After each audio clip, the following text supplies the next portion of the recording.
আসসালামু আলাইকুম। এই মানুষের মধ্যে এমন কিছু আছে যেটা আমাদের গোটা বাংলাদেশের অন্য কারোর মধ্যে নেই। এই ব্যক্তির মধ্যে এমন কিছু ব্লেসিং আছে মহান আল্লাহর পক্ষ থেকে, যেটা আমাদের পুরো বাংলাদেশে অন্য কারোর মধ্যে নেই।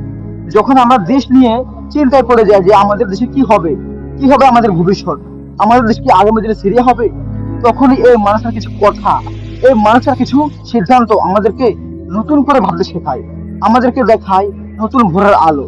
যখনই আমাদের ঐক্যের মধ্যে ফাটল সৃষ্টি হওয়ার উপক্রম হয়, তখনই এই মানুষটা থেকে যেন কিছু কথা বলে, যে কথাগুলো আমাদের ঐক্যকে আগের চাইতেও শতগুণ বেশি মজবুত করে দেয়।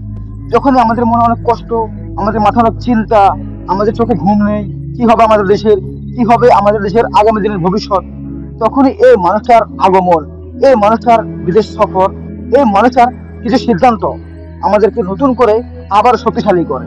হে প্রিয় মোহাম্মদ ডক্টর ইউনূস, আমরা আপনাকে ভালোবাসি।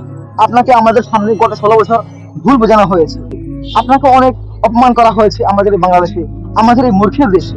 কিন্তু আমাদের এই জেনারেশন জিও মাস আপনাকে চিনতে পেরেছে, তারা আপনাকে ভালো